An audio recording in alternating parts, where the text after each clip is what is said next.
जय Hind friends, sorry for the technical glitches. कुछ तकनीकी खराबियां चल रही हैं, पर कोई बात नहीं, वो समय के साथ ठीक हो जाएंगी। आपको टेंशन करने की कोई जरूरत नहीं है।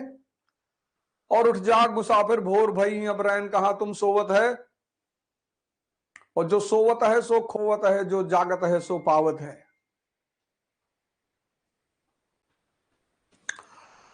सारे लोग उठ जाएं। इस देश का भविष्य इस देश के युवाओं के हाथ में है।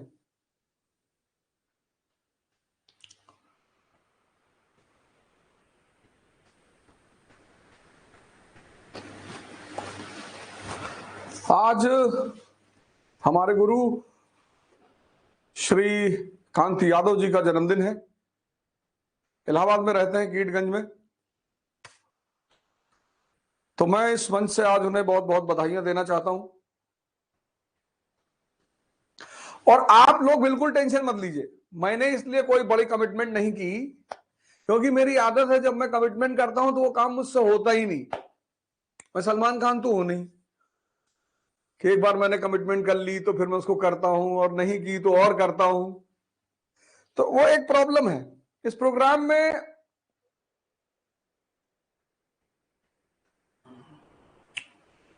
रिकॉर्डेड क्लास दे देंगे तो 5 बजे कोई क्लास नहीं करेगा, कोई रिकॉर्ड क्लास नहीं। जिस दिन की क्लास होगी उस दिन का डायग्राम देंगे, डायग्राम अपलोड करवा देंगे। भगवान की रहम रही तो, नहीं रही तो वो भी नहीं कराएंगे। सबको 5 बजे मेरे साथ उठना है। सुबह 5 बजे उठकर सबसे पहला काम यह करना है कि आपको अपनी डायरी मेंटेन करनी है। एक डायरी बनानी है और आज दिन भर का शेड्यूल नोट डाउन करना है। क्या करना है, कैसे करना है, ये डायरी में आपको नोट करना है। पूरा शेड्यूल, शेड्यूल के बाहर नहीं जाना है। आपके शेड्यूल में घूमना है, आपको घूमने जाना है। ऐसा भी नहीं है अपने शेड्यूल को आज का, टुमारो इज अ स्कैम, कल होता ही नहीं। आज करो, आज छोटा शेड्यूल बनाना है। 5 घंटा पढ़ेंगे, 6 घंटे पढ़ेंगे, इससे ज्यादा का नहीं बनाना है। उससे ज्यादा पढ़ ले जाते हैं, बहुत अच्छी बात है। हर 1 घंटे के बाद अपने टेबल पर नैप लेंगे और 7 बजे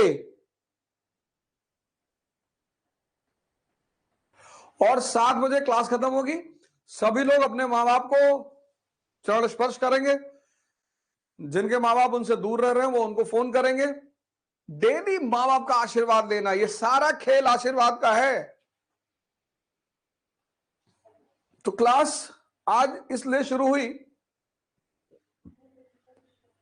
क्योंकि मैंने कहा कि मेरे गुरु श्रीकांत यादव जी का आज जन्मदिन है। इलाहाबाद में रहते हैं, तो मैंने आज का शुभ दिन चुना इस प्रोग्राम को शुरू करने के लिए। टेंशन की कोई बात नहीं। मार्केट में बड़े ये जो कैपिटलिस्ट लॉबी है ना, कैपिटलिस्ट, तो ये किसी को भी जब देखती काम करते हुए तो उसको लगता है इसका बाजार मर रहा है। 501 रुपए में अगर बच्चों को पढ़ाओगे और सुबह उठाओगे तो रिजल्ट तो बढ़ने लगेगा। रिजल्ट बढ़ेगा तो कोई कोचिंग क्यों जाएगा।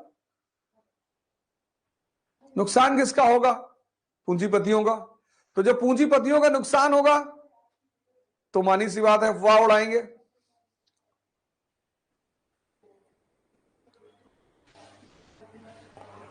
पर किसी को कुछ बोलना नहीं है, बिल्कुल नहीं। बनारस में किसी को पकड़ लिया था लड़कों ने, वो मुझे कुछ उल्टा सीधा बोल रहा था, पर किसी को कुछ करना नहीं है। जो काम जो भी कह रहा है, जो भी कह रहा है उसे करने दो, करने दो। ये सब चीजें हमेशा आती हैं, आएंगी ही आएंगी।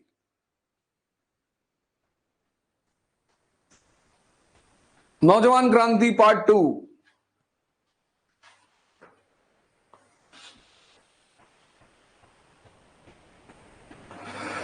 फिर आप जिस भी धर्म को मानने वाले हैं, जैसे मैं गीता पढ़ता हूं, न्यूज़पेपर सुबह नहीं पढ़ना है, छूना ही नहीं।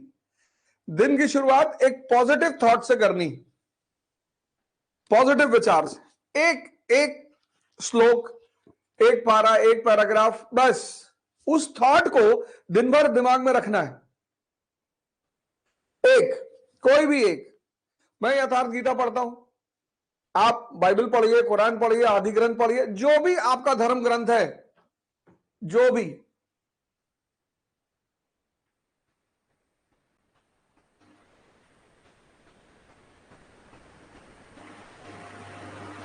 जो भी आपका धर्म ग्रंथ है, तो आज का शेड्यूल बनाना है, पूरा पूरे दिन का शेड्यूल के हिसाब से ही काम करना है। डायरी हमेशा साथ में रखना है, वो चेक करना है कि ये मेरा शेड्यूल है कि नहीं। घूमने का शेड्यूल है तो घूमने जाना है, छोटा शेड्यूल बनाना है। बड़ा कर ले जाते हैं तो बहुत अच्छा है, पर बड़ा करके छोटा नहीं कर पाएंगे तो डिप्रेशन पैदा होता है। ऐसा कोई काम नहीं करना है। और हम शुरुआत करेंगे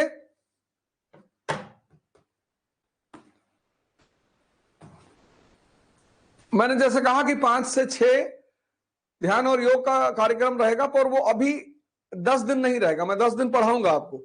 और ये विवेकानंद जी की एक किताब है, रामकृष्ण मठ से आती है, ध्यान। ये लेनी है, ये लेना ही लेना है। हिंदी में भी है, इंग्लिश में भी है। Those who are of English medium they can buy in English also. तो ये लेना है, ये भी लेना है।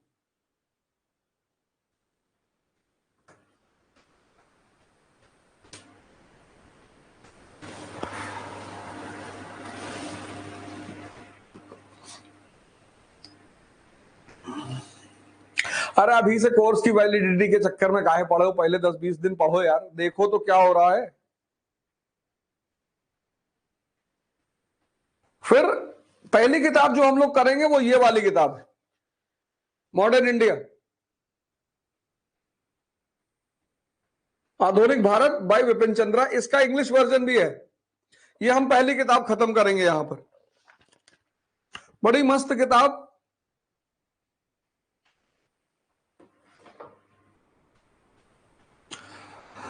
मेरा आज बंगाली में तो नहीं है, हिंदी और इंग्लिश में है। पता नहीं, आप एक बार देखें, अगर बंगाली में है तो बहुत अच्छी बात है। जो लोग भी ज्वाइन नहीं कर पा रहे हैं, टेंशन बिल्कुल ना लें।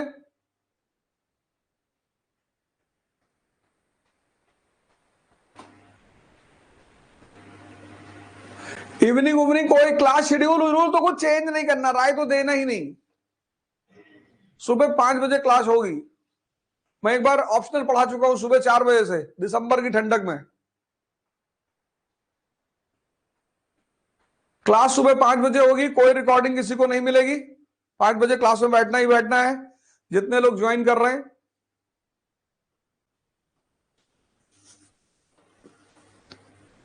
एनसीईआरटी से शुरू करेंगे, 5 से 6 ध्यान और योग।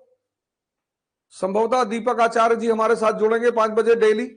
मैं भी रहूंगा आपके साथ योगा सेंटर में।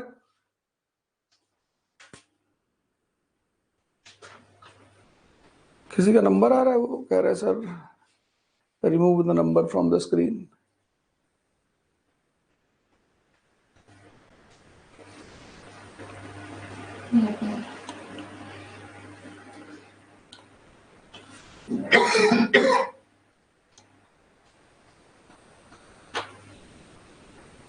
देखता हूँ सर।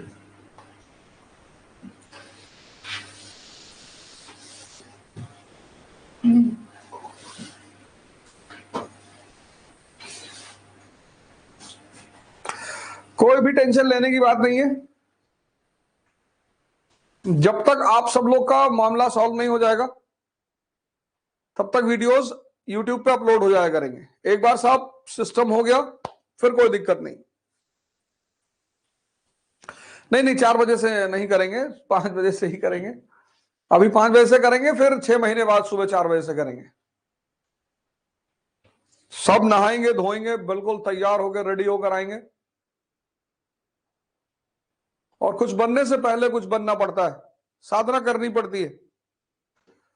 माता पिता का आशीर्वाद लेंगे किताब का सेशन खत्म होने के बाद।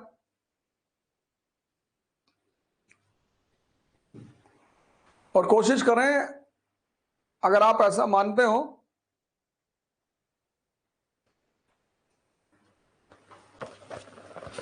यह है बुक मॉडर्न इंडिया, बहुत जबरदस्त।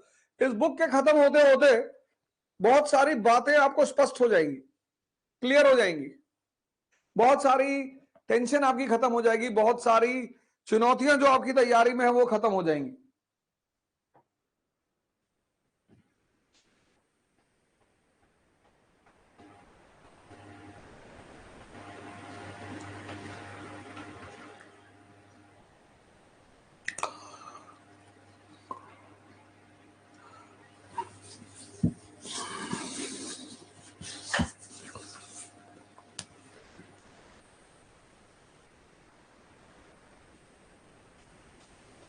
बीटेक वीटेक आप, और सबसे ज्यादा ये कोर्स सबके लिए है, लेकिन जो लोग 11th-12th में हैं, जिनको अपनी तैयारी शुरू करनी है, उनको भी सूट करेगा ये।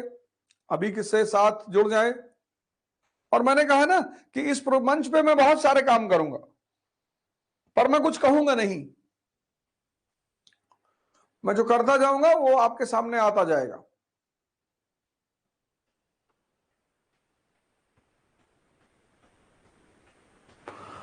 कोई लड़की कह रही स्क्रीन पे मेरा नंबर शो रहा है। अपने नंबर नेम में नंबर डाला होगा, इसलिए शो कर रहा है। हाँ, जय श्री कृष्णा। सर मैं तो राजस्थान पुलिस कांस्टेबल की तैयारी कर रहा हूं। बहुत अच्छी बात है।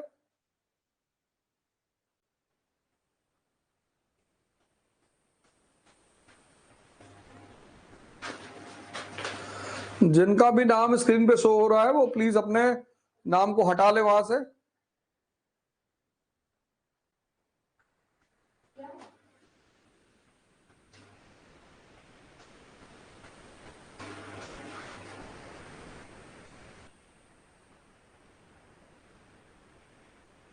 नोट्स वोट्स कुछ नहीं मिलेगा, वो सब कोई ड्रामा नहीं। नोट्स आप बनाएंगे, मैं पढ़ाऊंगा, आप अपने नोट्स खुद बनाएंगे। कोई नोट्स वगैरह नहीं।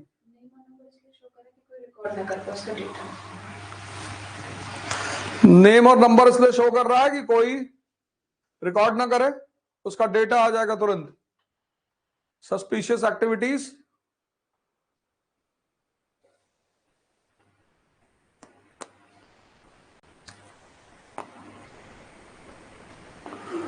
बहुत सारे लोग तो बहुत दिन बाद सुबह उठे होंगे।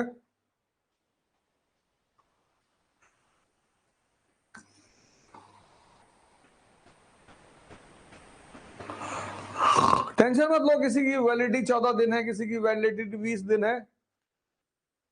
नहीं नहीं, सिर्फ हिस्ट्री नहीं पढ़ाई जाएगी, सब पढ़ाया जाएगा। और हिस्ट्री हिंदी मीडियम है। वो जो मेरा कोर्स अपलोड है वो इंग्लिश मीडियम का है, वो टोटल इंग्लिश मीडियम है। ये बिलिंगुअल है, हिंदी इंग्लिश दोनों में पढ़ाएंगे। लाइव क्लास रहेगी।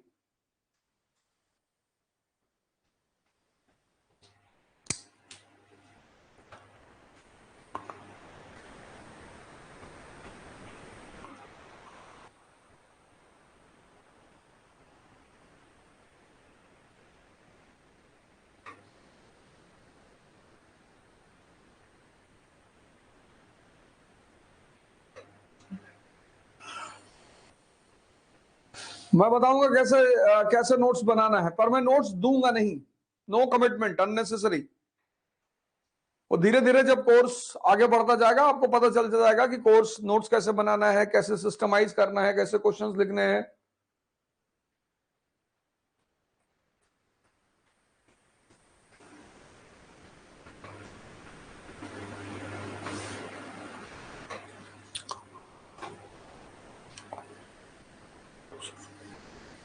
लैपटॉप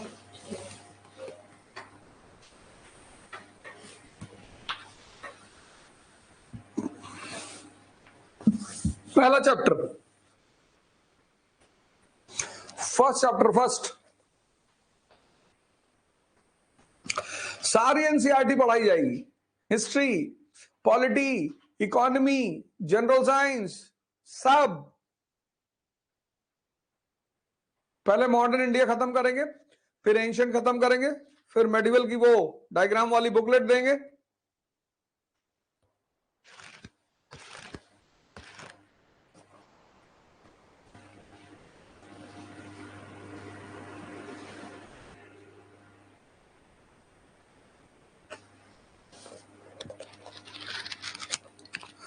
पहला चैप्टर 18th सेंचुरी इंडिया।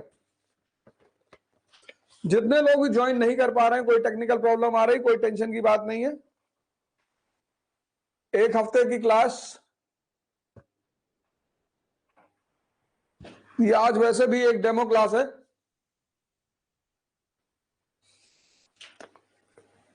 ये पहला चैप्टर है, 18th सेंचुरी इंडिया, 18वीं शताब्दी का भारत। अब मॉडर्न इंडिया की जो कहानी है, ये सब बनाते हुए चलना है। अब मॉडर्न इंडिया की जो कहानी है वो एक राष्ट्र के जन्म की कहानी है।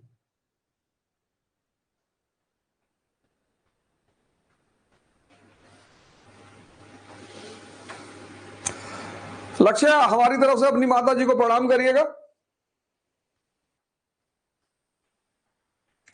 नहीं नहीं, मेडिवल का नोट्स नहीं, मेडिवल की बुक मिलेगी आपको, किताब पूरी डायग्रामाइज, रेखा चित्र बना हुआ, कुछ भी लिखा हुआ नहीं।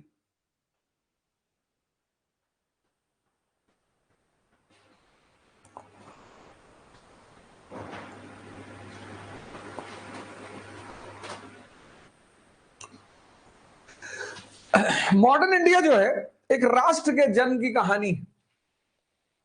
आधुनिक भारत कौन सा राष्ट्र? Bharat, that is India. और India that is Bharat, article 1।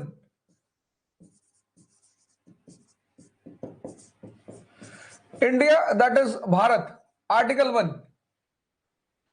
अब ये राष्ट्र कैसे पैदा हुआ, किस दौर से गुजरा, आधुनिक विश्व का जो इतिहास है वो राष्ट्रों के जन्म की ही कहानी है। 1870 पहला लेते, 1787 एक राष्ट्र पैदा हुआ, यूनाइटेड स्टेट्स ऑफ अमेरिका। उससे पहले क्या था? 13 कॉलोनियां थी। ये 13 कॉलोनियां एक राष्ट्र बनी 1787 में। ये बुक लेनी है तभी तो तैयारी करोगे।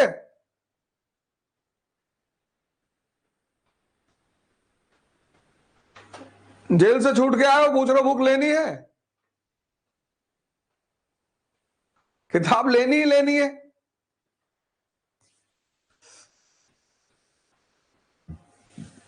नहीं नहीं, इंग्लिश में बिल्कुल नहीं, सब चैप्टर सेम ही है। तो 1787 में एक राष्ट्र पैदा हुआ, यूनाइटेड स्टेट्स ऑफ अमेरिका। 1870 में एक राष्ट्र पैदा हुआ, इटली। 1871 में एक राष्ट्र पैदा हुआ, जर्मनी।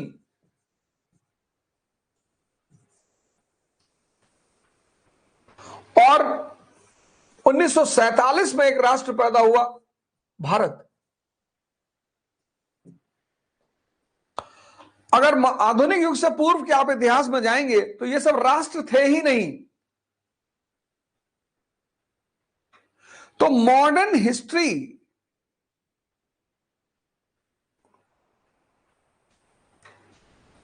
हिस्ट्री जो है वो एक आधुनिक राष्ट्र के जन्म की कहानी। किसके दिशा निर्देशन में, किसके गाइडेंस में? इंग्लिश, अंग्रेजों के गाइडेंस में इस राष्ट्र का जन्म हुआ।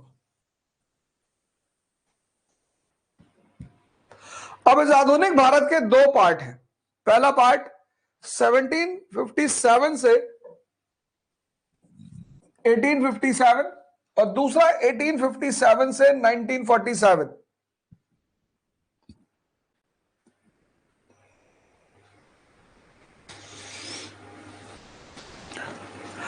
ये जो पार्ट है ये ईस्ट इंडिया कंपनी का पार्ट है। जब भारत ईस्ट इंडिया कंपनी का गुलाम बना,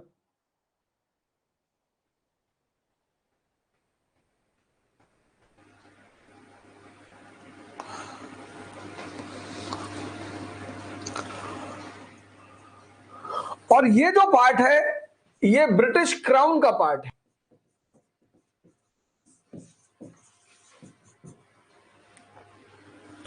इस पार्ट में राष्ट्रीय आंदोलन की शुरुआत हुई।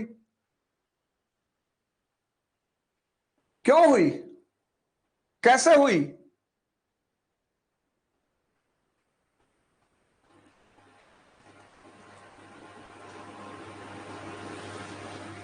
ये सब हम यहां पर डिस्कस करेंगे। अब कोई भी व्यक्ति गुलाम बनता है, ये बाबूजी एनसीईआरटी दिखा दिया है, आप यूट्यूब पे फिर से देख लीजिएगा।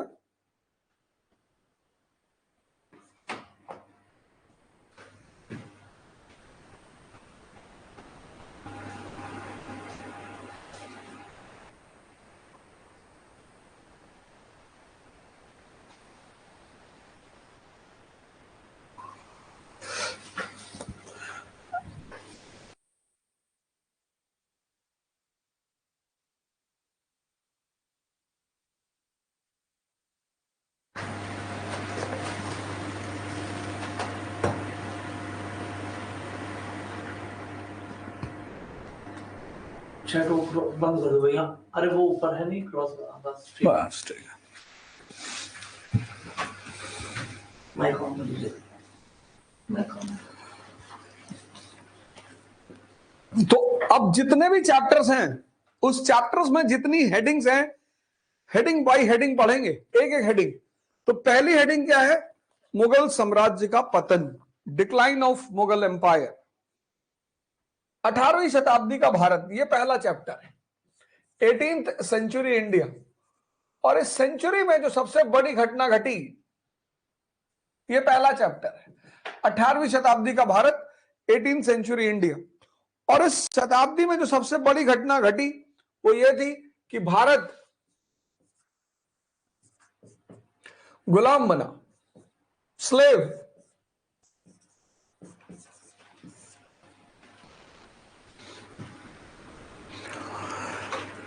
अब आप पढ़ते हैं रटने के लिए, इसीलिए तो बहुत सारी परीक्षाओं में आपका सिलेक्शन नहीं हो रहा है। पहली अप्रोच ही गलत है।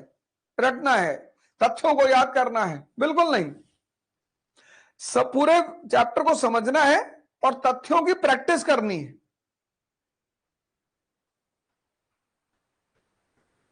तो 18वीं शताब्दी की जो सबसे बड़ी घटना थी वो थी कि भारत गुलाम बना, 1757 और 1764, और यहीं से भारत में अंग्रेजी हुकूमत की शुरुआत।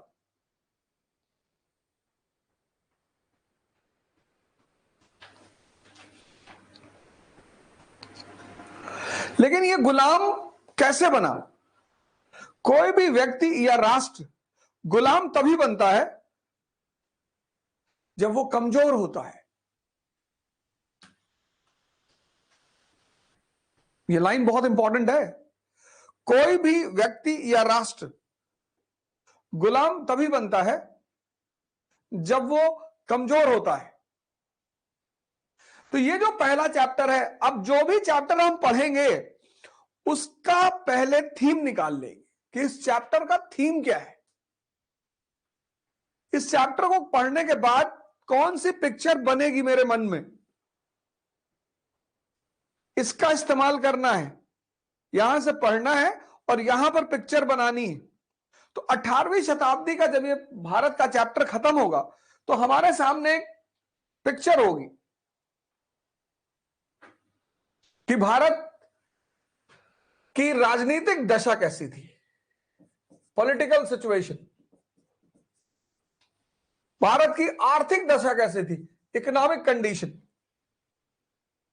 भारत की सामाजिक दशा कैसी थी, सोशल कंडीशन। भारत का कल्चर कैसे था, कब? 18वीं शताब्दी में, 18th सेंचुरी में। कोई भी राष्ट्र गुलाम कब बनेगा? जब वो कमजोर होगा।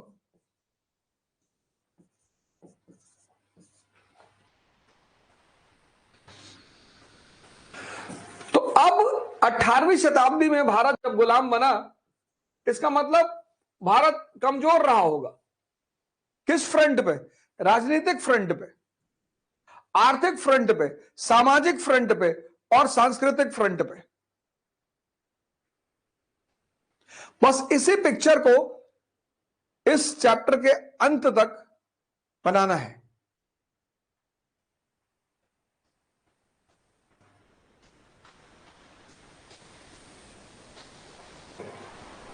पहली हेडिंग, मुगल साम्राज्य का पतन, डिक्लाइन ऑफ मुगल्स। यह बड़ी घटना रही 18वीं शताब्दी की राजनीति में।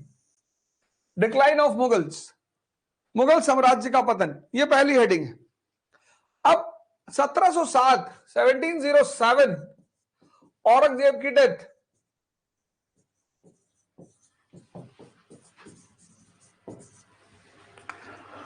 बड़े सारे इतिहासकार यहीं से आधुनिक युग की शुरुआत मानते हैं। वो खैर चर्चा का विषय, उस पर हम चर्चा करेंगे ही करेंगे। तो 1707 में औरंगजेब की डेथ हुई, और जब औरंगजेब की डेथ हुई तो एम्पायर जो था, साम्राज्य, उसकी यूनिटी यानी एकता और स्टेबिलिटी यानी स्थिरता दोनों ही हिल चुकी थी। ये पहली बात समझने लायक है कि 1707 यानी 18वीं शताब्दी की शुरुआत में जब औरंगजेब की डेथ हुई तो साम्राज्य की एकता और स्थिरता दोनों ही हिल चुकी थी। क्यों हिली? उसकी पॉलिसीज की वजह से। उसकी बड़ी सारी नीतियां ऐसी रही जिसने साम्राज्य की एकता और स्थिरता को हिला दिया। अब एक बात और याद रखना है, पढ़ना है, नेता नहीं बनना है। हमारे लिए इतिहास में जितने भी व्यक्ति हैं वो कैरेक्टर हैं, उनसे रिश्तेदारी नहीं करनी है। उन्हें आदर्श बना सकते हैं अगर उनसे कुछ सीखना है तो। उनको आदर्श बना सकते हैं, भगत सिंह को आदर्श बना सकते हैं, गांधी को आदर्श बना सकते हैं, कलाम साहब को आदर्श बना सकते हैं, अंबेडकर को आदर्श बना सकते हैं, विवेकानंद को आदर्श बना सकते हैं, पर किसी भी व्यक्ति को आदर्श मतलब होता है किसी के पथ पर चलना, उसके लिए झगड़ा नहीं करना। आप अंबेडकर के पथ पर चलोगे तो आप अंबेडकर जैसे महान हो जाओगे। आप विवेकानंद के पथ पर चलोगे तो आप विवेकानंद जैसे महान हो जाओगे। बस इतना ही रोल होता है आदर्शों का कि आपने उनकी उंगली पकड़ ली और उनके रास्ते पर आप चलते रहे तो जहां तक वो पहुंचे उसी रास्ते पर चलकर आप भी वहीं पहुंचेंगे। हर व्यक्ति से हमें सीखना है। इतिहास एक ऐसा विषय है जो दो वर्गों के बारे में लिखा जाता है। एक शाही वर्ग के लिए, क्योंकि उन्हें इतिहास से सीखना होता है। एक आम आदमी के लिए, क्योंकि उन्हें इतिहास से लड़ना होता है।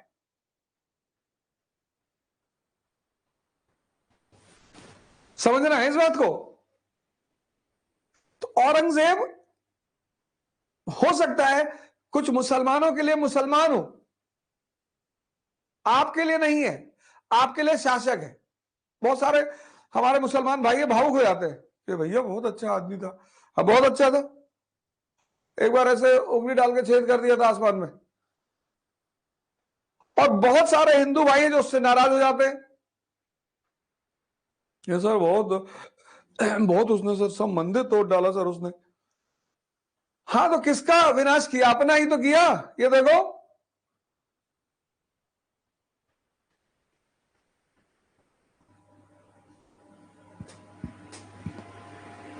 तो हमारे लिए औरंगजेब क्या है? कैरेक्टर है। हम उससे सीखेंगे। अगर आप उसको मुसलमान के रूप में देखोगे तो आप उसकी गलतियां मिस कर जाओगे। अगर आप उसको हिंदू के रूप में देखोगे तो आप उसकी उपलब्धियां मिस कर जाओगे। और आपको सीखना है। आप पढ़ने आए हो। अगर आप वीडियो लेक्चर रिकॉर्ड करके बेचने आए हो वो एक अलग बात है। आप वो भी करो, कोई दिक्कत नहीं है।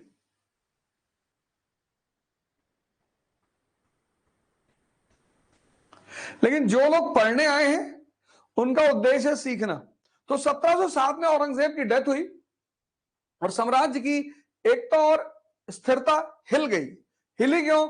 औरंगजेब की कुछ नीतियों की वजह से। कुछ नीतियों की वजह से मेडिवल इंडिया में आपको पता चलेगा, कुछ नीतियों की वजह से, औरंगजेब की कुछ नीतियों की वजह से। कौन सी नीति? दक्कन पॉलिसी, दक्कन की नीति। जो भी आदमी हिंदुस्तान की गद्दी पर बैठेगा उसे दक्षिण भारत जाना है। भारत का इतिहास 3 पार्ट में डिवाइडेड है, उत्तर भारत, दक्कन और दक्षिण भारत। इसको समझना बहुत जरूरी है।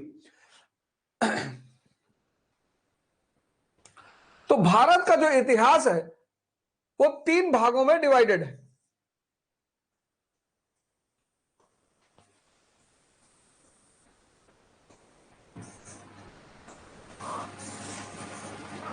मैं तो बांग्लादेश और सब मिला लेता हूं। पाकिस्तान में मिला लेता हूं। तो भारत का इतिहास 3 पार्ट में है, 3। ये एक पार्ट है। ये नॉर्थ इंडिया का इतिहास है। यहां आपको सम्राट अशोक मिलेंगे, यहां आपको समुद्रगुप्त मिलेंगे, उत्तर भारत। उसके बाद एक इतिहास है दक्कन का। ये एरिया डेक्कन कहलाता है। महाराष्ट्र, तेलंगाना, आंध्रा, और फिर ये है साउथ इंडिया, दक्षिण भारत।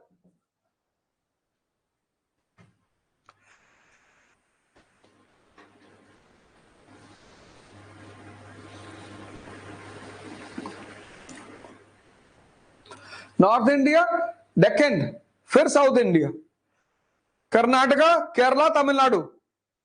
अब ये जो इलाका है, ये मसालों का इलाका है, दक्षिण भारत। और मसाले की सबसे बड़ी डिमांड है यूरोप में, और मसाला बेचने के बदले हमें मिलता है सोना। हम बहुत पुराने मसाला व्यापारी हैं, हर जगह मसाला डालते हैं, चाहे वो खाना हो, चाहे किताब हो, चाहे साहित्य हो, मसाले के बिना हमारा चलता ही नहीं। इसीलिए भारत के लोगों की एक प्रवृत्ति है कि छोटी सी बात को बड़ा करके सुनाने की। मसाला हमारे जीवन का केंद्र है। कहते नहीं लोग, और गुरु कोई नई मसाला है, और आज मसाला खा रहे हैं।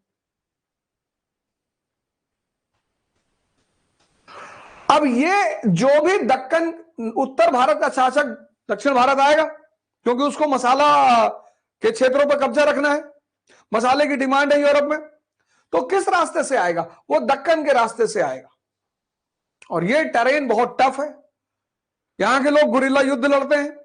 तो अब आप देखो कि सम्राट अशोक, समुद्रगुप्त, अलाउद्दीन खिलजी,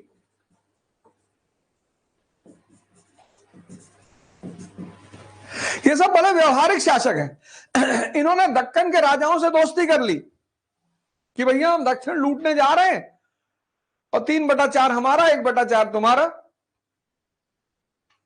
लेकिन मोहम्मद बिन तुगलक, औरंगजेब, ये इस बात को नहीं समझ पाए। मेडिवल इंडिया में हम पढ़ेंगे, इन्होंने दक्कन के लोगों से दोस्ती करने के बजाय उनसे झगड़ा किया, और यह उनकी बर्बादी का एक अहम वजह बना। लड़ाई सबको जीवन में लड़नी है। देखो 5 बजे उठ रहे हो, लड़ाई ही तो कर रहे हो। मानव का जीवन बिना युद्ध के संभव ही नहीं है। War is the part of human life, या मैं कहूं वॉर इज ह्यूमन लाइफ। सबके जीवन एक युद्ध है, लड़ना है। लेकिन किसके लिए लड़ना है और किससे लड़ना है, यह बहुत जरूरी है। आप रिक्शे वाले से लड़ रहे हैं, ऑटो वाले से लड़ रहे हैं, आप खत्म है, आप कुछ नहीं कर पाएंगे जीवन में। हमारे दिल्ली के सीएम अरविंद केजरीवाल जी, वो हमेशा जो सत्ता में रहता है उसी से लड़ते हैं। कभी कांग्रेस से लड़ रहे थे, आज बीजेपी से लड़ रहे हैं। तुम लड़ते किससे हो, यह बहुत इंपॉर्टेंट है। और लड़ाई के बिना कोई जीवन ही नहीं। और जिसको संघर्ष से, युद्ध से बचना है, तभी तो रश्मिरथ कहती है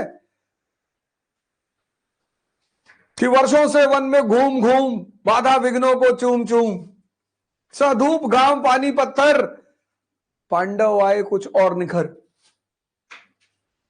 वो जो तुम स्ट्रगल से भागते हो ना, उससे भागना नहीं है।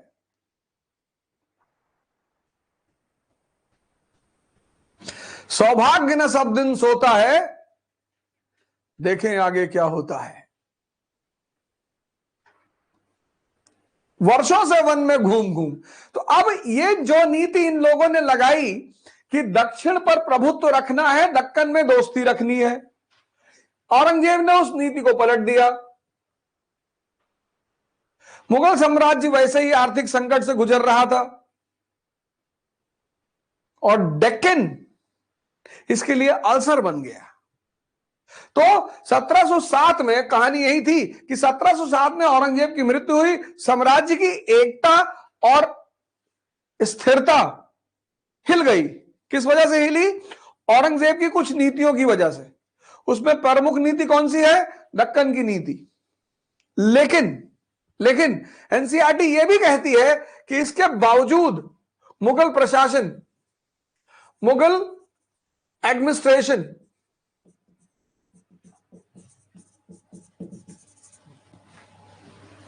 लेकिन इसके बावजूद मुगल प्रशासन, मुगल एडमिनिस्ट्रेशन और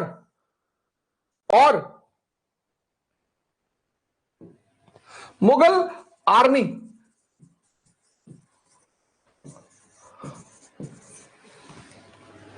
मुगल प्रशासन और मुगल आर्मी अभी मजबूत थे। ऐसा ही नहीं, साम्राज्य की जड़ें हिली, यह एक घटना है, लेकिन आर्मी और शासन मजबूत थे और मुगल वंश की इस देश में अभी भी इज्जत थी। तो 1707 में बस 4 बातें याद रखनी है। 1707 में क्या हुआ? मुगल साम्राज्य की जड़ें हिली। अब तुम्हें पता है क्यों हिली। दूसरा, मुगल शासन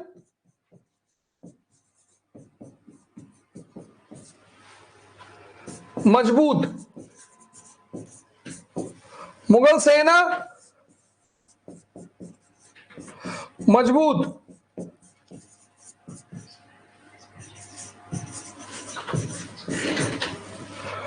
मुगल वंश की इज्जत। यह है बैकग्राउंड। मुगल वंश की इज्जत बरकरार। यह स्थिति थी भारत की 1707 में। जड़ें तो हिली, यह बात, अब इस बात को ध्यान में रखना है कि जड़ें तो हिली लेकिन शासन मजबूत, सेना मजबूत और मुगल वंश की इज्जत बरकरार। अब इस पृष्ठभूमि में, इस बैकग्राउंड में बहादुर शाह वन,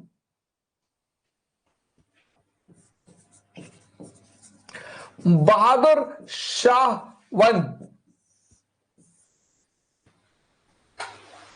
औरंगजेब का उत्तराधिकारी बना। बहादुर शाह वन औरंगजेब का उत्तराधिकारी बना। अब किसी भी राजा को पढ़ना है तो एक फार्मूला याद रखना है, P = P।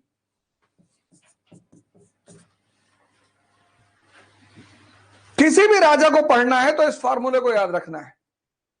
और जिस राजा ने इस फार्मूले का उल्लंघन किया वो मारा गया। राजा ही नहीं, व्यक्ति भी। Policy depends upon priority. तुम्हारी जो नीति है, policy depends upon priority.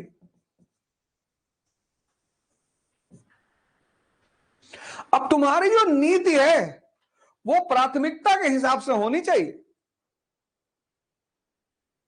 Ashok, विभिन्नतावादी Bharat पर उसका शासन है, कटक से अटक, गुजरात से नॉर्थ ईस्ट, तो उसकी नीति क्या है? धम्म। इसलिए तो महान है वो। जो व्यक्ति अपनी प्राथमिकता को ध्यान में रखकर नीति बनाएगा। अब तुम विद्यार्थी हो और वो भी प्रतिस्पर्धी, कॉम्पिटिटर, योद्धा। विद्यार्थी तब भी ठीक, योद्धा, प्रतिस्पर्धी, कॉम्पिटिटर और आईएएस की तैयारी करने वाला। अब तुमको हिंदू पढ़ना है, 2 घंटा मिनिमम। तुमको 6 घंटे की अपनी शेड्यूल की पढ़ाई करनी है, 8 घंटा, यानी पर डे ये 8 घंटा तुम्हें देना ही देना है।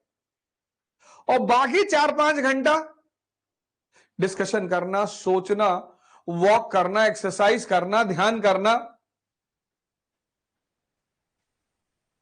यानी तुम्हारा जीवन में जीने का भी समय नहीं है। और एक ही साल की बात होती है, मैक्सिमम 2। तो 2 साल इन्वेस्ट करके अगर जिंदगी का 80 साल अच्छा हो जाए तो यार LIC से भी अच्छी पॉलिसी है।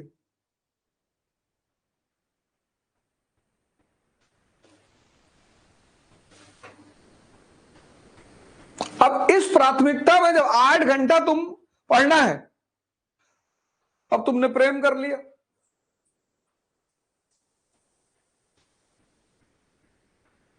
तो तुम्हारी प्राथमिकता ये थी नहीं। प्रेम गलत नहीं है, वो तुम्हारी प्राथमिकता नहीं थी। तुमने प्राथमिकता के विरोध में काम कर दिया, इसलिए तुम परेशान होने जा रहे हो। तुम प्रेम को दोष मत देना कि हमको लड़की बर्बाद कर दी, करती ही नहीं। जो जो एप्लीकेशन डालता है कि हमको बर्बाद कर दो, हमको बर्बाद कर दो, तो किसी किसी की इच्छा पूर्ति करती है। इसको बोलते हैं P = P। पॉलिसी किस पे डिपेंड करनी चाहिए? प्राथमिकता की। तुम्हें अपने जीवन की प्राथमिकताएं सेट करनी है, प्रायोरिटीज। अब बहादुर शाह के सामने चैलेंज क्या है? पहला चैलेंज,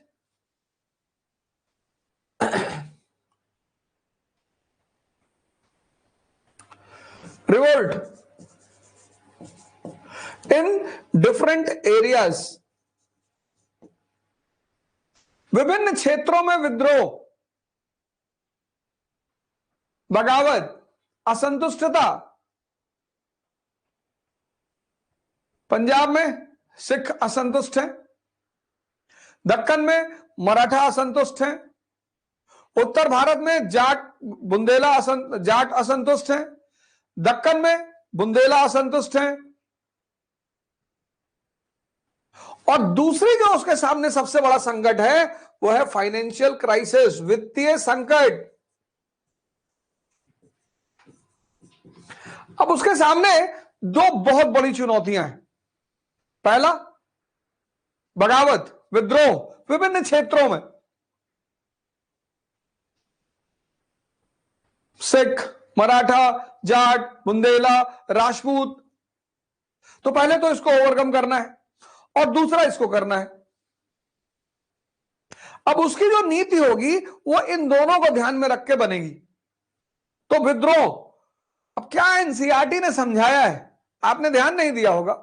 समझौते और मेल मिलाप की नीति का सहारा लिया बहादुर शाह वन ने। समझौता और मेल मिलाप की नीति।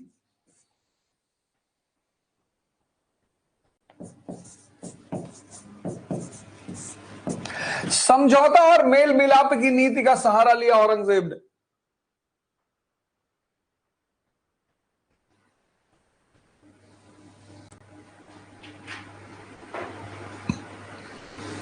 पीस एंड कंसिलिएशन, यह था बहादुर शाह की नीति। समझौता और मेल मिलाप, पीस एंड कंसिलिएशन। तो पहले देखते हैं Rajput, that is Hindu sardars and chiefs. इनके प्रति उसने क्या किया? अधिक सहिष्णुता की नीति। शब्दों पे ध्यान दीजिए, अधिक सहिष्णुता मतलब पूर्ण सहिष्णुता नहीं, अधिक सहिष्णुता। अधिक सहिष्णुता की नीति।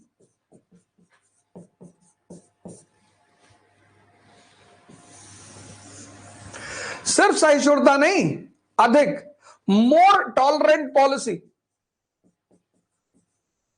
अगर आपने ये मोर छोड़ दिया आप मिस कर गए। More tolerant policy towards Hindu chiefs and rajas. पूर्ण सहिष्णु नहीं हुआ। अब इसको डिफाइन करें कैसे, पूर्ण सहिष्णु कैसे नहीं हुआ? अब जयसिंह है, आमेर के, और अजीत सिंह है मारवाड़ के, जोधपुर। तो पहले कदम में उसने क्या किया? जय सिंह को रिप्लेस करने की कोशिश की। जय सिंह को रिप्लेस करने की कोशिश की उनके भाई विजय सिंह के द्वारा, और अजीत सिंह पर दबाव बनाया।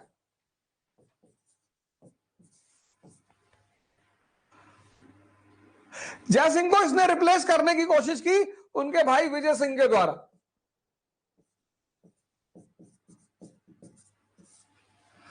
और अजीत सिंह पर दबाव बनाया, प्लस आमेर और जोधपुर में फौजी डेरा, मिलिट्री गैरिसन,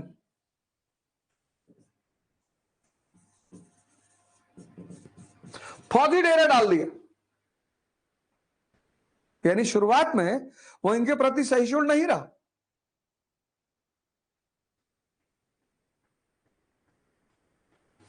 वर्ड पे बड़ा ध्यान रखना है।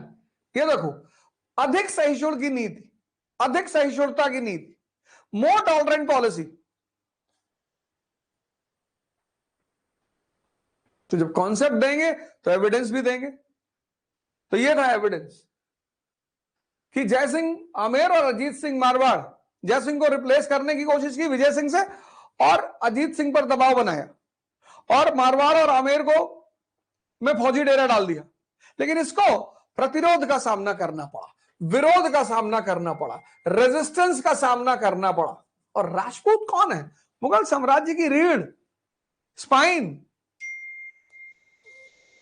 और परेशान तो ये है ही, साम्राज्य वित्तीय संकट से गुजर रहा है, चारों तरफ का विद्रोह देखना है इसने। तो फिर इसने जब इसे विरोध का सामना करना पड़ा तो इसने अपनी नीति बदली।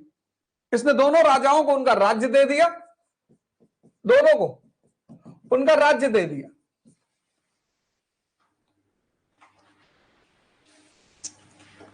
लेकिन फिर भी राज्य तो दे दिया दोनों को, दोनों का उनका राज्य वापस कर दिया।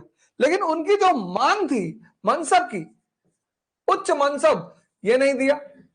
और सूबेदारी मालवा और गुजरात की, ये भी नहीं दिया।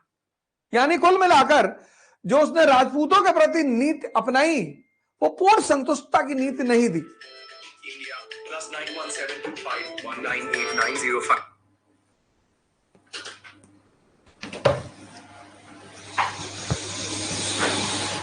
राजपूत जो स्पाइन थे मुगल साम्राज्य के, उसको पूर्ण रूपेण वो संतुष्ट नहीं कर पाया। दूसरा टारगेट उसने बनाया मराठों को, मराठे उसके दूसरा टारगेट बने। और यहां उसने कौन सी पॉलिसी लगाई? Half hearted conciliation. शब्द देखो, हाफ हार्टेड कंसिलिएशन।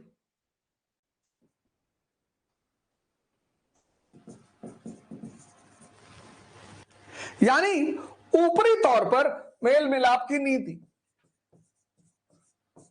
ऊपरी तौर पर मेल मिलाप की नीति।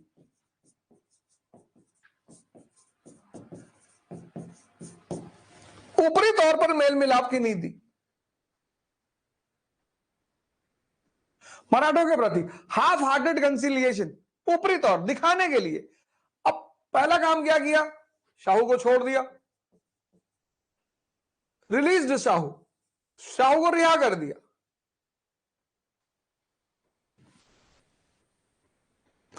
लेकिन मराठों को दक्कन की सरदेशमुखी दे दी, सरदेशमुखी दे दी। अब अगर सरदेशमुखी नहीं पता तो इसको इनबॉक्स करके यहां क्वेश्चन मार्क बना लो। किताबों को अंडरलाइन मत करो, अंडरलाइन करने से तुम्हें एहसास होता है कि तुमने पढ़ लिया है। इस शब्द का, इस चिन्ह का इस्तेमाल करो, ये चाबी की तरह है, इसका काम है दिमाग को में डालकर इसको खोलना। तो शाहू को तो रिलीज कर दिया,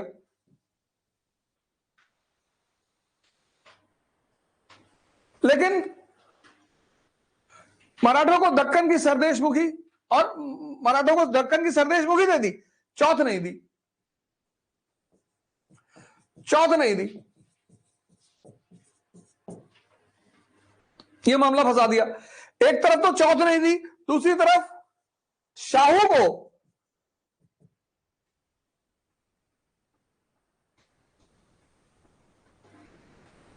लीगल एक्सेप्टेंस मराठाओं का राजा नहीं माना।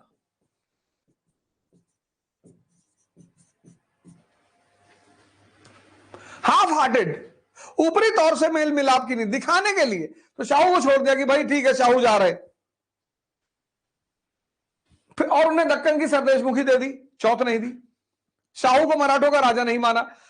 अब इससे क्या हुआ, जब उसने शाहू को मराठों का राजा नहीं माना तो इससे मराठों के बीच क्या हो गया, गृह युद्ध, सिविल वॉर। यानी औरंगजेब के समय जो अस्थिरता दक्कन में थी वो मौजूद रही। हिंदू सरदारों के प्रति पूर्ण संतुष्टता की नीति नहीं, मराठों के प्रति हाफ हार्टेड, ऊपरी तौर से। फिर सिखों के प्रति पीस, शांति की पॉलिसी, किसके साथ, गुरु गोविंद सिंह के साथ। गुरु गोविंद सिंह के साथ शांति समझौता किया, उनको मनसब भी दिए।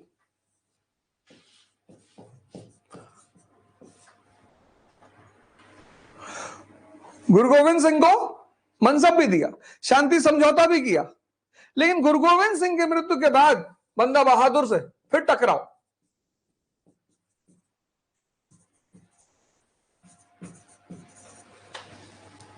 बंदा बहादुर से फिर टकराव,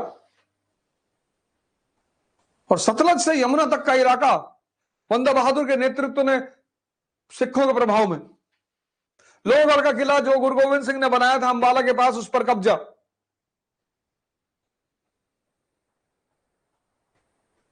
हालांकि बहादुर शाह उस किले को छीनने में सफल रहा, लेकिन इसकी मृत्यु के बाद सिखों ने उसे दोबारा छीन लिया। यहां भी पूरी तरह समझौता नहीं हो पाया सिखों के साथ। अब कौन बचा, छत्रसाल। छत्रसाल से शांति समझौता,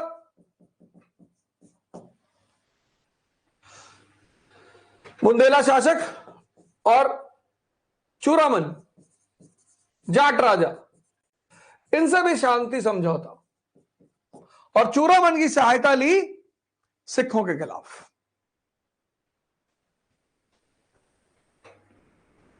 तो पहली जो चुनौती उसके सामने थी, कौन सी, विद्रोह, उसको पूर्ण रूपेण वो सॉल्व नहीं कर पाया।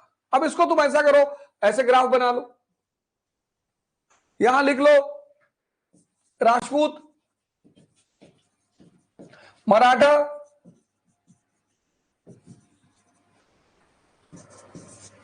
सिख, जाट और बुंदेला।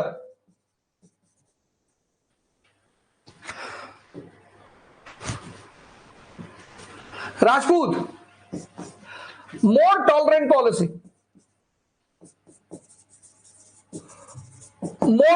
पॉलिसी, अधिक सहिष्णुता की नीति, लेकिन तनाव बरकरार, स्टार का मतलब तनाव बरकरार। मराठा हाफ हार्टेड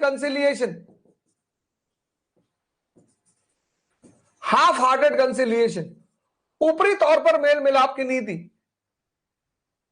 तनाव बरकरार। सिख शांति समझौता, पर बंदा बहादुर से तनाव बरकरार। जाट और बुंदेलों से शांति समझौता। ये याद रखना है। ये तुमने पहला पेज एनसीईआरटी का बहुत बार पढ़ा होगा, हमसे पहले भी पढ़ा होगा, पर शायद इस तरह से नहीं पढ़ा होगा।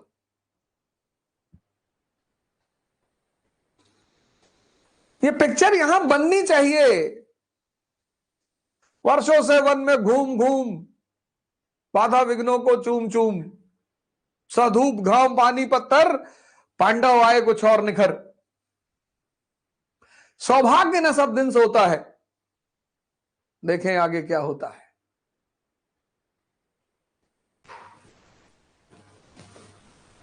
ये ग्राफ याद रखना है, इसको यहां सेव करना है, इसको नोट्स कहते हैं। वो जो गिना जाता है वही नोट नहीं है। तुम में से बहुत सारे लोग किताब को फिर से लिख देते हो, वो नोट्स नहीं है। अब देखो, आंख बंद करो, और अध्ययन के साथ जो सबसे बड़ी चीज जुड़ी हुई है वो है मनन।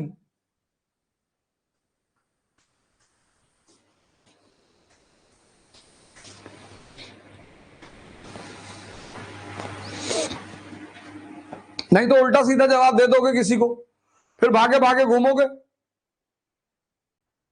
एक औरत ने अपनी आदमी से कहा,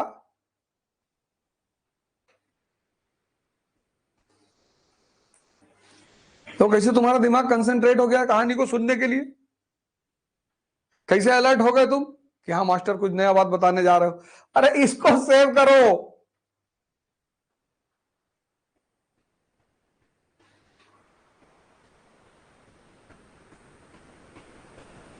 कुछ लोग तो बहुत बेचैन हो गए, पर्दे बैठ गए कि लड़की वड़की की बात नहीं कर रहे हो, आज करेंगे ना, अभी करेंगे।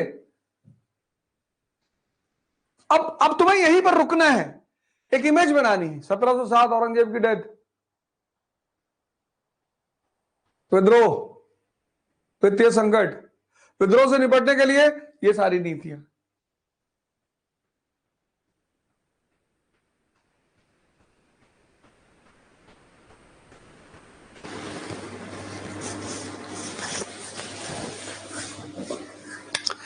पढ़ना एक आर्ट है। अब यहीं से वो प्री क्वेश्चन बना देता, तुम कर ही नहीं पाते, तुमको पता ही नहीं था। ईमानदारी से अपने दिल पे हाथ रख के पूछना, पहला पेज कितने लोग पढ़े थे, ये सब पता था? कितनी बार एनसीईआरटी पढ़े तुम? और अभी एनसीईआरटी खत्म होने दो, एक झटके में तुम्हारा परीक्षा निकलेगा।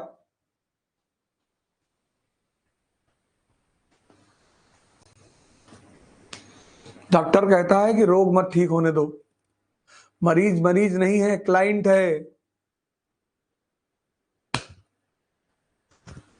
जब से लोगों ने सुना है कि मैं ये कर रहा हूं, पहले तो उन्हें आशा नहीं थी कि मैं करूंगा 501 रुपए में, जब उन्होंने देखा कि अरे ये तो डिक्लेयर कर दिया, अब एक्टिव हो गए। धोखा दिया बच्चों को।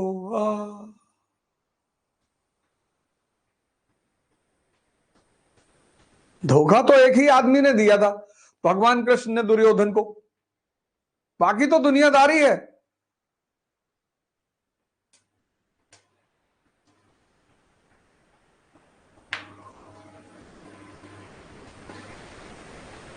ध्यान करो मेरे साथ, योग करो, पढ़ो, सोचने की क्षमता का विकास करो।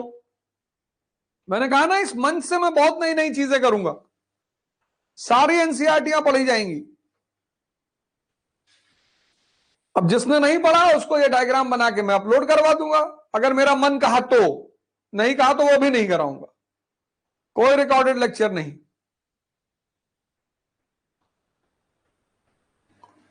मैं आपके साथ उठ रहा हूं ना 4 बजे, मैं भी तो अपना टाइम आपको दे रहा हूं, आप उसका इस्तेमाल करो। तो ये तो उसका पहला कदम था विद्रोह से निपटने के लिए, जो पूर्ण रूपेण फलदायी नहीं रहा, पूरी तरह से उसने फल नहीं दिया। वित्तीय संकट के क्षेत्र में, वित्तीय संकट के क्षेत्र में और मामला गड़बड़ा गया। फाइनेंशियल क्राइसिस, फाइनेंशियल क्राइसिस चली रही थी औरंगजेब के टाइम से, और मैं कहूं शाहजहां के टाइम में शुरू हुई। वित्तीय संकट शाहजहां के टाइम में शुरू हुआ, औरंगजेब के टाइम में बढ़ गया। शाहजहां ने छेद किया, औरंगजेब ने उसको गड्ढा बना दिया, और बहादुर शाह ने उस गड्ढे को झील में परिवर्तित कर दिया, और उसी झील में मुगल साम्राज्य समा गया। फाइनेंशियल क्राइसिस, वित्तीय संकट शुरू किसने किया? शाहजहां ने। शाहजहां के काल में शुरू हुआ होल वित्तीय संकट, एक छेद के रूप में शाहजहां के काल में शुरू हुआ। औरंगजेब ने इसको पिट बना दिया, गड्ढा।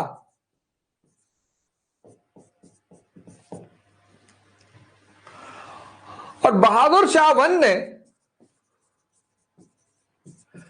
इस गड्ढे को एक लेक में परिवर्तित कर दिया, और इसी झील में मुगल साम्राज्य समा गया। लेक में कैसे परिवर्तित किया? अब यहां पे ऐसे क्वेश्चन मार्क लगा लो।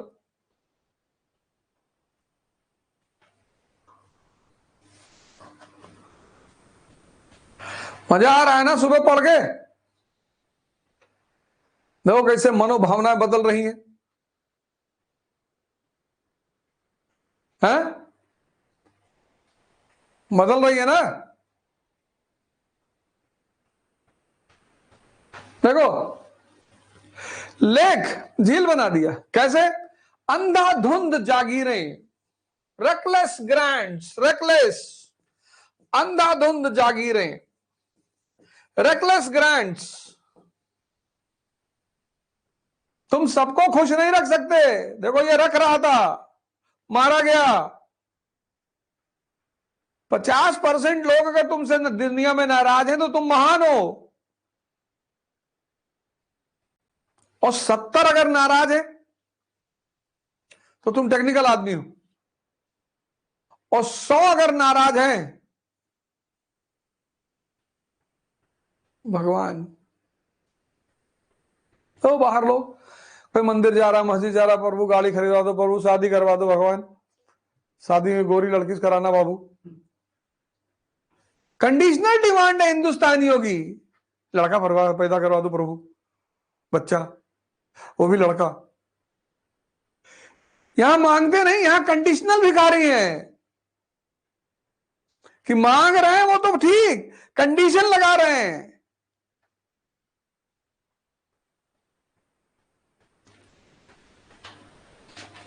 अंधाधुंध जागीरें, सबको खुश करने के लिए, जो जो दुखी था सबको, जो भी आया बोले जबलपुर तुम्हारा, कानपुर तुम्हारा, छिंदवाड़ा तुम्हारा, मालवा तुम्हारा, ले आओ।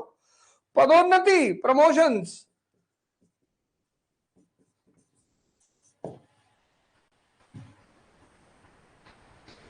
अंधाधुंध जागीरें, पदोन्नति। और 1707 में जो तिजोरी में 13 करोड़ रुपया था, खत्म। 13 करोड़ रुपया साहित्य खजाने में था 1707 में, खत्म।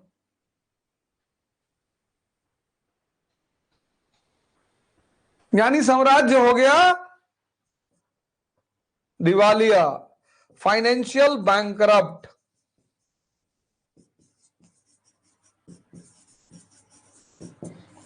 ये देखो एक नया कांड हो गया, फाइनेंशियली बैंकरप्ट, वित्तीय दिवालियापन है ही नहीं। अब जिससे पैसा मांगोगे वो तुम्हारी गर्दन पकड़ेगा। और 1712 में इसकी मृत्यु हो गई। अब देखो ये बहुत बड़ी घटना है, इसको नोट करो। 1712 में इसकी डेथ हो गई, इससे पहले कि ये बेचारा किसी समाधान पे पहुंचता, 1712 में इसकी डेथ हो गई। अब एक तरफ तो 1712 में इसकी डेथ, और दूसरी तरफ साम्राज्य वित्तीय दिवालियेपन का शिकार। संकट नहीं, दिवालियापन, बैंकरप्ट। 1770 में ईस्ट इंडिया कंपनी ने 10 लाख पाउंड मांगा बैंक ऑफ इंग्लैंड से, तो ब्रिटिश क्राउन ने कहा कि बेटा हम तुमको रेगुलेट करेंगे। तो 1773 में आया रेगुलेटिंग एक्ट, जो भी तुमको पैसा देगा वो तुम पर अधिकार जमाएगा, मां बाप को छोड़कर।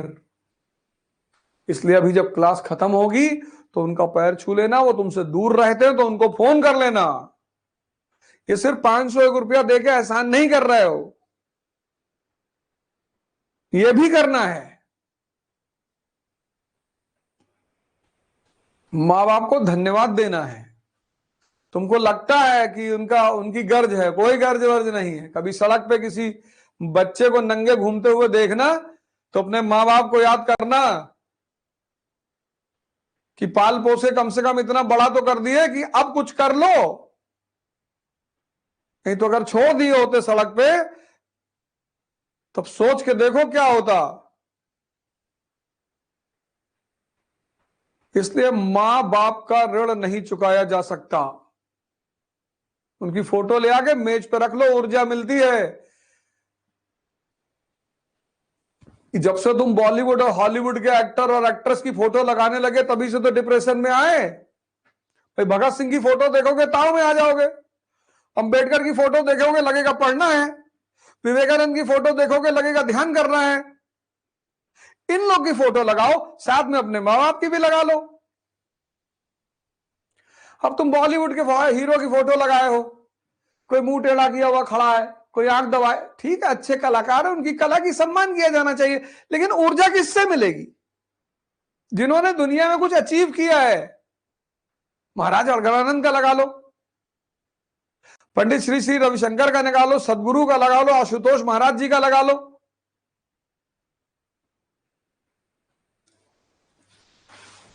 इसीलिए हिंदू मूर्ति पूजा करते थे, क्योंकि मूर्ति से ऊर्जा लेते थे, उसे गौर से देखते थे तो उससे ऊर्जा लेते थे, उसी ऊर्जा में काम करते थे। ऊर्जा लेने छोड़ के मूर्ति के सामने भीख मांगने लगे, मूर्ति भी हंसने लगी कि हमसे काम मांग रहे हो भैया। मैं नहीं कह रहा हूं, स्वामी दयानंद सरस्वती कह रहे हैं अपनी किताब सत्यार्थ प्रकाश में। टेंशन मत, ऐसे कह रहा है मूर्ति पूजा के बारे में, टेंशन मत लेना।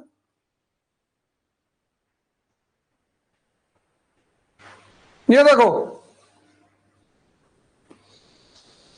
अब इस फाइनेंशियल बैंकरप्सी की वजह से एक नई घटना घट गई। कौन सी? मुगल राजनीति में एक नए तत्व का उदय हो गया। कौन सा तत्व? King maker.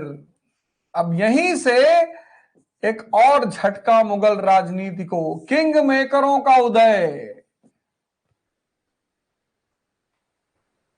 बस वित्तीय संकट। अब जो सामान पैसा फंड करेगा वो कहेगा भैया हम बताएंगे क्या करना है, और किंग मेकर कभी ताकतवर आदमी को किंग नहीं बनाएगा, ये नियम है, नहीं तो किंग उसी को उठा के पलट देगा।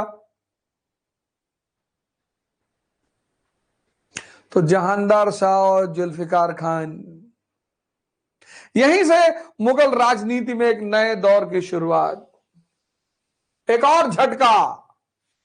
वित्तीय दिवालियेपन, फाइनेंशियल बैंकरप्सी के साथ एक नया दौर, जहांदार शाह और जुल्फिकार खान।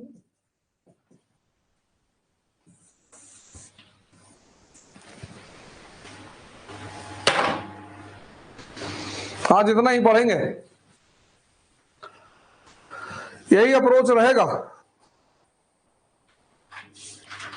कल सैटरडे संडे, वैसे भी हफ्ते में 4 दिन क्लास चलेगी।